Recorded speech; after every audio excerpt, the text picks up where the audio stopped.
মুসলমান ভাইরা, মা বোনেরা, আসসালামু আলাইকুম। হিন্দু ভাইরা, মা বোনেরা, কাকিমারা, আদাব। আপনারা ভালো আছেন? ভালো থাকতে হবে। সুন্দর একটি গোড়েখালী ইউনিয়ন করতে হবে আমাদেরকে। সুন্দর পরিপাটি, এই জরাকীর্ণ গোড়েখালী নয়। গোড়েখালীর এই রাস্তাটি দেখেছি সুন্দর আছে, বাকি রাস্তাগুলো জরাকীর্ণ, জরাজীর্ণ, তাই না? ভাঙাচুরা। এই রাস্তাকে সুন্দর বানাতে হবে না? এই রাস্তাগুলো সুন্দরভাবে আমাদের তৈরি করতে হবে। অনেক সংকট পানি, প্রত্যেকটা ঘরে ঘরে বিশুদ্ধ পানি পৌঁছে দেওয়ার ব্যবস্থা করতে হবে। জঙ্গল পাশে বনদস্যুদের উৎপাত খুব বেশি, তাই না? কিডন্যাপ করে না আমাদের যারা মাছ শিকারে যায়, মধু শিকারে যায়, তাদেরকে কিডন্যাপ করে মুক্তিপণ দাবি করে না? সুন্দরবনকে জলদস্যু মুক্ত করতে হবে। এই কাজগুলো আমাদের করতে হবে, এলাকার উন্নয়ন করতে হবে। আর ডাক্তার সাহেব ইতিমধ্যে ঘোষণা দিয়েছে যে আমাদের চেয়ারম্যান তারেক রহমান একটি কথা বলেছে যে গ্রাম বাংলার মানুষের, সকল মানুষের জন্য 50 লক্ষ মানুষের জন্য প্রথম অবস্থায় এই যে ফ্যামিলি কার্ডের নমুনা এটা, এইরকম ভাবে কার্ডটা ফ্যামিলি কার্ড দেওয়া হবে 50 লক্ষ মহিলাকে। এক এক পরিবারে একজন, দুজন না, কিন্তু প্রতি মাসে কি পাবে?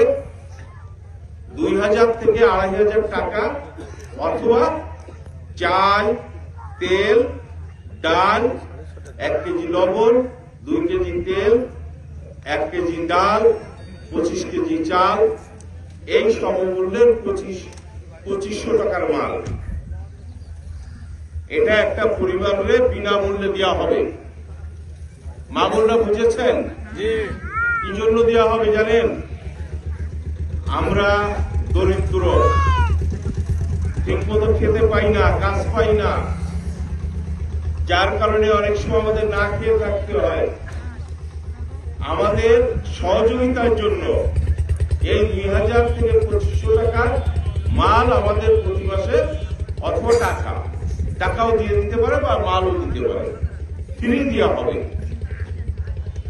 মহিলাদের সহযোগিতায়। একটা পরিবার তাতে সচ্ছল হবে না? হ্যাঁ, একটা পরিবার সচ্ছল হবে। এই ছাড়া কৃষক যারা আছেন, কৃষিকাজ করেন, তাদের জন্য একটা কৃষি কার্ড করা হবে। এই যে দেখেন, ছবি দেওয়া হবে, জমির পরিমাণ কতটুকু থাকবে তার জন্য একটা ভর্তুকি দেওয়া হবে। দেখা গেল যে সেই টাকা বরাদ্দ দেওয়া হবে, তাই দিয়ে সে তেল কিনতে পারবে, সেচের তেল, সার কিনতে পারবে, বীজ কিনতে পারবে, এবং সেচের যা যা সামগ্রী কৃষিকাজের, এগুলো তারা কিনতে পারবে এই কার্ড দিয়ে। বুঝতে পারছেন আপনারা নাকি?